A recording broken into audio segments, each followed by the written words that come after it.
Bem, amigos, hoje eu vou falar a vocês sobre a destruição de Sansão. Esse camarada fez uma série de problemas em Israel, né? Dentre esses problemas aí, ele fez erros fatais. Os erros dele, erros fatais que ele cometeu. Foi dito a Sansão que ele precisava evitar qualquer contato com uva, ele não podia tocar em animal morto e ele também não podia cortar o seu cabelo porque ele fez o voto do Nazireu ali. Porém, ele vai deslizando no pecado. Ele não percebe isso, ele era crente, ele era conhecedor. Imagine você sendo participante do Gol Six, sendo líder da igreja, trabalhando para as coisas de Deus, mas se afastando do Senhor. Imagine um jovem que conhece a verdade e se afasta do Senhor. Como é que ele começou a fazer isso? Ele foi para o lugar errado, ou seja, ele desce da sua cidade e entra numa cidade errada, onde não era para ele estar, na cidade de Zorá, e ali tinha muita coisa errada, muita bebedeira. Ele estava procurando a coisa errada, né? Ele estava procurando uma prostituta, ou uma prostituta, não, procurando uma mulher ali, prostituta era depois, uma mulher na cidade de Tina, uma mulher filha dos filisteus que ali estava. Ele também ali olha com muitos olhos e rejeita o conselho piedoso do pai dele para não se casar com aquela mulher de fora do arraial, e ele rejeita o conselho. Tem gente que rejeita o conselho de Deus. Essa semana teve uma líder que pediu para sair do departamento. E a igreja precisava lá, e eu conversei com ela, falei, só que ela tá assim com a cabeça muito clara de que não quer. Ela rejeita os conselhos. Estive conversando com outra pessoa e acaba rejeitando os conselhos. Esse é um dos passos do caminho errado do pecado. Rejeitar o conselho de Deus para a sua vida. Ele, Sansão, não só rejeitou, mas ele continuou com um relacionamento errado, porque ele fica com aquela mulher, e ele compromete o compromisso que ele fez. E é um fato, quando você começa a sair da rota de Deus, você começa a comprometer as coisas de Deus. Tem gente que, não, pastor e tal, daqui a pouco começa a comprometer o sábado, daqui a pouco começa a comprometer a fé, começa a comprometer as coisas do Senhor, porque é assim, é ladeira abaixo. Eu ainda falo a vocês que ele ignorou a sua própria fraqueza. Então você tem que saber aquilo que você tem de debilidade. Se o seu problema é a alimentação, se o seu problema é o sexo oposto, se o seu problema ali é bebida alcoólica, se o seu problema é cigarro, se o seu problema é que você fala demais, se o seu problema é que você não cuida da saúde, eu não sei qual é o seu problema, mas você não pode ignorar as suas fraquezas. Por isso falei a vocês sobre mente, caráter e personalidade, que a profetisa escreveu, fazendo referência a você avaliar isso, que foi o que Sansão não fez. Também falei a vocês que ele preferiu se vingar a se arrepender. Ele conta uma anedota, só que ninguém sabe responder, e então as pessoas teriam que pagar 30 casacos de couro para ele, né? Os amigos da esposa dele. Só que acontece o seguinte: ele não sabe responder. A esposa chega com ele e começa a falar. E ele explica o que que era. Foi um leão que eu matei no meio da rua lá. E aí, então, que ele mata esse leão, quando chega no dia seguinte, depois da festividade, os amigos vão lá e dizem: Ah, foi você. A resposta da sua anedota era o leão. Ele ficou possesso, porque a esposa contou para os amigos o que ele havia falado no particular com ela. E então agora ele teve que dar 30 casacos para os caras. Já que vocês querem 30 casacos, ele matou os caras e deu os casacos daqueles caras para eles lá. Ele se vingou ali, Sansão, e ele não se arrepende. Bem, ele começa a trilhar o caminho da vingança, e todo mundo que trilha o caminho da vingança e não perdoa, sempre vai ser uma pessoa que vai apanhar mais. Por quê? Porque o perdão vai garantir também ser perdoado pelo Senhor. Aí vem agora o enredo de meu sermão de hoje, a destruição de Sansão no capítulo 16. Bem, no capítulo 16 que nós lemos aqui, abre um sinal, um flanco muito claro do problema que Sansão estava vivendo. Um dia, o texto bíblico diz assim, ó, capítulo 16, versículo 1. A palavra do Senhor disse assim: Certa vez Sansão foi à cidade de Gaza. Lá conheceu uma prostituta e passou a noite com ela. Então comentou-se na cidade: Eis que Sansão veio para cá. Fizeram ronda e vigiaram a noite toda a porta de Gaza.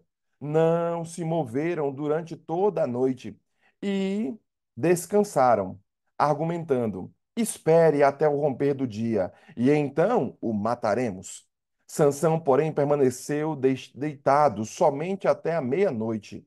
E então levantou-se, agarrou firme a porta de Gaza, com os bois, os dois batentes, e arrancou com as trancas e tudo, pôs toda a peça sobre os ombros e carregou para o alto da colina, que está em frente da cidade de Hebrom. Passado esses acontecimentos, Sansão se apaixonou por uma mulher do vale de Soreque, chamada Dalila. E aí vem a história de Dalila. Então, ele vai lá, dorme com uma prostituta, os caras fecham a cidade de Gaza e querem matá-lo. Nesse momento, ele fala: Ah, vocês querem me matar? Ele vai lá, como ele é o Superman mesmo, né? Ele sobe a montanha, segura, os portões são enormes de Gaza, então não sei quantas toneladas deviam pesar aqueles portões. Então imagina aqueles portões enormes de uma cidade inteira. Ele carrega na costa, arranca junto com o batente, junto com os ferrolhos, coloca na costa e o cara ainda sobe a montanha de Gaza com aquela porta na costa. É um fato, queridos, que a destruição de Sansão começa aí, a galera querendo matar ele. Ele entrou para passar a noite com aquela mulher. E 20 anos de vitória que ele teve, ele em uma noite caiu. É um fato de que aquela história que nós contamos anteriormente para vocês, do pecado dele, da juventude dele de casar, passa-se então 20 anos, ele é fiel, e então o texto abre agora, o capítulo 16 abre um flanco contando que ele deixa 20 anos de fé e agora ele volta a cair. Bem, 20 anos de vitória e uma noite ele cai. A crise da meia-idade, da meia-vida de Sansão, acaba lembrando a tendência para o pecado que o ser humano tem. Então, essa crise de meia-idade aqui que ele teve, essa crise que muitas pessoas têm nos 40, 50 anos, quer andar todo apertadinho, quer andar ali todo jovenzinho, não sei o quê, é uma crise. E muitos casamentos são desfeitos justamente nesse período, porque ele quer ainda ser o galanteador, quer ver ainda se pode conquistar a pessoa. Muita gente é frustrada, chega no 40, 50 anos, olha para trás, não construiu nada, tá com a vida em frangalhos, o cara entra numa depressão. E esse foi o problema que Sansão estava enfrentando aqui. Por isso, a crise da meia-idade, né? A crise da meia-vida de Sansão acaba lembrando a tendência que todo mundo tem para o pecado. E essa tendência, ela nunca morre com a velhice.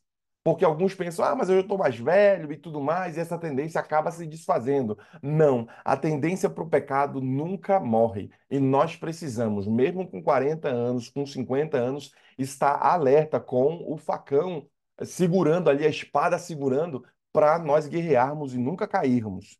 Portanto, essa crise que eu abordei aqui, essa fraqueza que nunca vai embora, Sansão nunca lidou com os problemas que estavam atormentando sua vida. Tem gente que não lida com esses problemas que atormentam sua vida e, por consequência, acabam sucumbindo diante dele. Esse é realmente um movimento estúpido que eu percebo de Sansão aqui.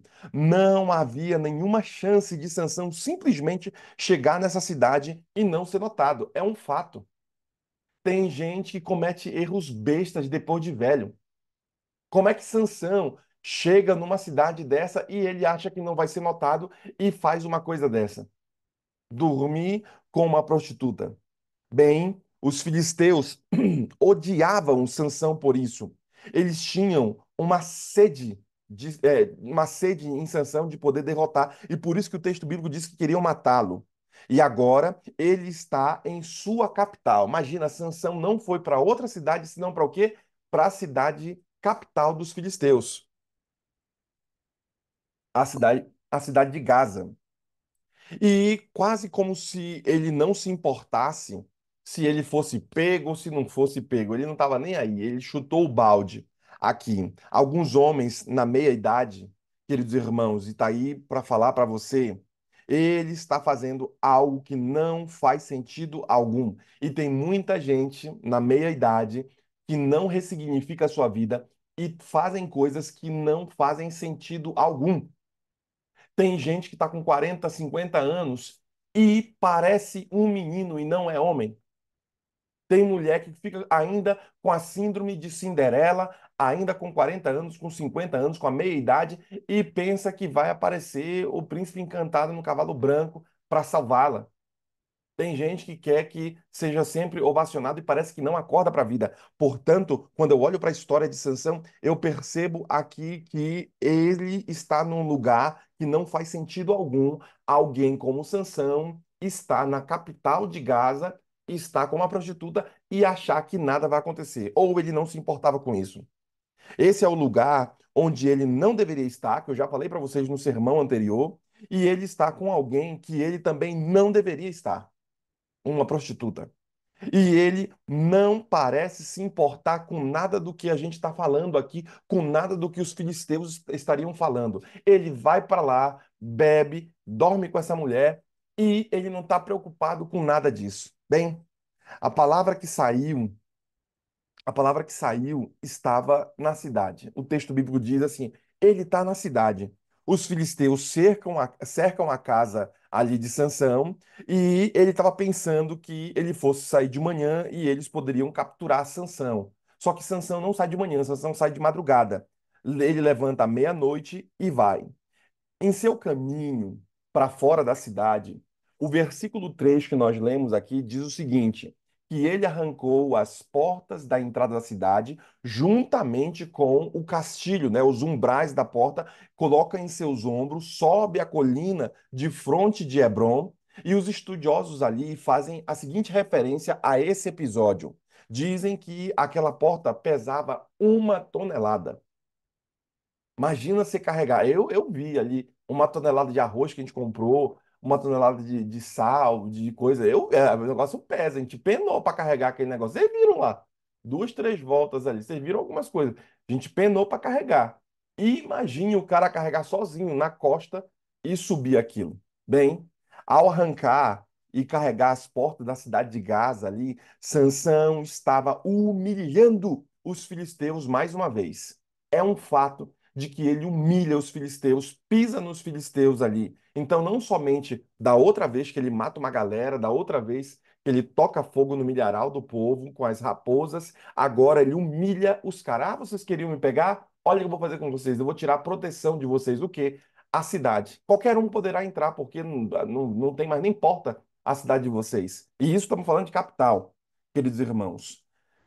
Bem, quase todas as cidades antigas eram de fato cercadas por uma parede espessa. Lembra que as pessoas moravam no próprio muro de Jericó? Vocês lembram? Raabe, ela morava onde? No muro de Jericó. Ou seja, os muros eram locais muito espessos, onde passavam às vezes carruagem por cima dos muros. Quando fala de muro, a gente tem uma ideia de muro igual o nosso aqui, né? Aquele murozinho pequeno, tijolo baiano, aquele muro pequeno. Não, muro na antiguidade as pessoas passavam por cima, moravam nesses muros aí.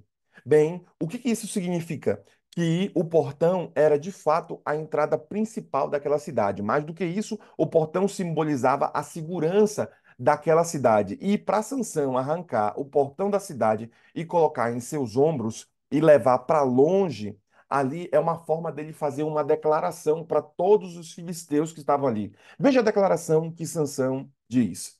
Veja, vocês não podem me pegar. Eu vou destruir o símbolo de segurança de vocês. Sansão vai lá, se vinga e destrói o símbolo de segurança ali. Ele carrega as portas e coloca ela na colina de fronte de Hebrom, na terra de Judá. Ele os colocou em cima e, como disse, eu posso fazer o que quiser, porque foi essa expressão que ele estava dando para todos. Vocês pensam que vão me prender? Vocês não vão me prender e eu posso fazer o que quiser. Mas, irmãos, Sansão começa a se perder ali. Sansão estava realmente começando a deslizar agora. Ele passa 20 anos fiel ao Senhor. O texto bíblico não fala disso, só fala da fidelidade que ele teve depois daquele episódio do casamento lá que deu errado. Mas agora ele vem e dorme com a prostituta. Seus problemas de luxúria, de vingança, nunca foram embora. Lembre-se, irmãos, que o capítulo 16 é o momento que o capítulo 16 fala de Sansão. Mas eu não sei se nesses 20 anos Sansão permaneceu fiel. porque ninguém da noite pro dia vai dormir com uma prostituta na casa como é que é o nome?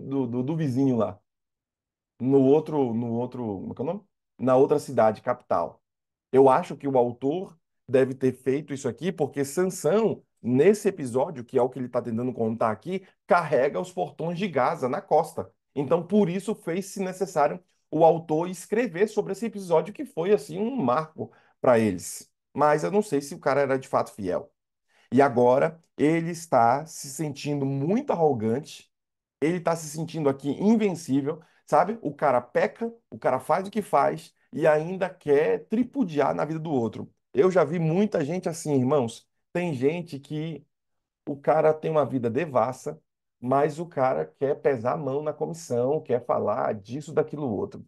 E às vezes eu fico sempre olhando, sempre esse cara que é xarope, esse cara que fica em cima, reclamando de tudo e não sei o quê, é o cara que tem problema na vida dele dentro de casa. O cara bate na mulher, sei lá, o cara vai separar, o cara tá com BO dentro da vida dele, mas ele na igreja quer ser o mais correto de todos e quer tripudiar e apertar todo mundo.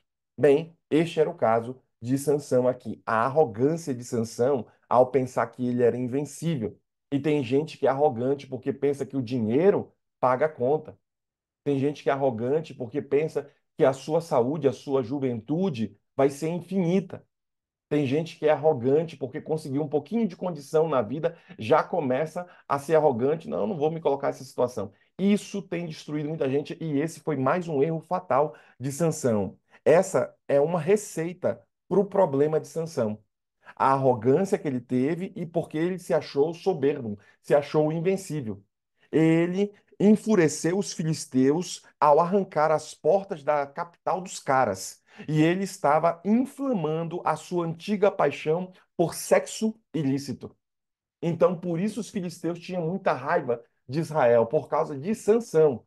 Já tinha morrido o negócio, gente, já tinha acabado o negócio, já tinha acalmado. O cara vai lá e arranca a cidade dos caras, a porta da cidade dos caras, humilhando eles e deixando a cidade inteira desprotegida. Os caras agora não queriam saber de outra coisa senão fazer o quê? Guerrear contra Israel. E você vai ver que esse problema de sanção aqui vai se arrastando. Você lembra ali do gigante Golias, né? Um filisteu vai se arrastando lá. Por quê? Porque o povo não, o povo lembrava da época de Sansão. Vocês não lembram o que Sansão fez? Vocês não lembram das coisas. As galera lembrava disso. E perceba, querido irmão, isso começa a destruir. Vocês sabem da destruição de Sansão, e depois Israel vai pagando um preço muito alto, vez após outra, por causa dessa briga que ele teve e que foi inflamada por Sansão ao arrancar a cidade dos caras, a porta da cidade dos caras. Bem, eu vou, durante a semana, falar para vocês e eu vou examinar fácil para vocês quatro os erros que vieram desse namoro ali de Sansão por Dalila. Porque o texto que nós lemos do capítulo, o versículo 4 fala que depois que ele pega essa prostituta, depois que ele arranca essa porta, né, a porta da cidade dos caras, o versículo 4 fala que ele se apaixonou por uma mulher do Vale de Sereque chamada Dalila. Ele se apaixona por essa mulher e começa a definhar Sansão, sabe? Ele começa a gastar o dinheiro dele com essa mulher, ele começa a gastar as coisas e começa a dar errado tudo para ele. Bem, você tem que avaliar o que eu estou falando aqui, irmãos, para que você perceba se também você não está no caminho da destruição. Para você perceber se você também não está numa rota de ir para longe de Deus. Porque eu cheguei a construir esse sermão até o presente momento, mas eu mostrei todas as nuances de o que ele fez para chegar a este ponto. Porque nós olhamos assim, falando, puxa, que horripilante, como pode ele dormir com essa mulher? Como pode ele fazer isso? Mas será que você também não tem seus pecados que você precisa vencer? Será que você também não tem alguns problemas que você precisa vencer na sua atmosfera, na sua dimensão, na sua própria vida? Será que você não precisa também avaliar, estar mais na presença do Senhor para que você não cometa pecados? Perceba, querido irmão, que você é um irmão que é como se fosse uma limusine. Você agora tem conhecimento da palavra. Sansão não tinha o conhecimento que nós temos aqui. Ele viu todas as coisas. O mundo é diferente hoje. O mundo não é um mundo de guerra, no sentido de fome, da perseguição, nós temos, bem ou mal, um pouco de segurança. A cabeça humana hoje já é uma cabeça mais sofisticada. O pecado continua o mesmo, mas nós somos mais sofisticados, até em nosso próprio pecado. Porém, queridos irmãos, perceba uma coisa: você talvez esteja cometendo os mesmos erros de Sansão. Não na mesma dimensão, mas na sua dimensão, você talvez precise corrigir alguma rota em sua vida. Olhe a história de Sansão, porque compreenda que os inteligentes, eles aprendem com os erros dos outros, não mesmo com o seu próprio erro. Seja mais inteligente do que os seus antepassados e comece a aprender com os erros dos outros. Olhe a história de Sansão e reflita hoje: será que tem alguma coisa que está me afastando do caminho de Deus? Será que tem alguma coisa que está me levando para longe do Senhor? Será que tem alguma ação, algum ato, alguma coisa que eu faço que desagrada o Senhor? Hoje é o momento para você reavaliar. Por quê? Porque talvez a sua bênção esteja sendo impedida por conta desse pecado. Talvez Deus não esteja abençoando você, porque esse pecado está tocando e fazendo. Lembre-se que a Bíblia diz que o pecado faz separação entre mim e vós. O pecado faz separação entre Deus e seu povo. Por isso eu faço um apelo hoje a você. Volte, querido irmão, para casa, volte para a igreja, peça perdão ao Senhor e abandone o pecado. Por quê? Porque Deus vai abrir o caminho para você. Que Deus o abençoe e que o dia de hoje seja um dia aberto, seja um dia em que Deus te proteja, livre de todo mal e traga a graça a você. Nós teremos uma oração nesse momento. E enquanto estivermos orando, eu quero que você se una a nós em oração também. Vamos orar.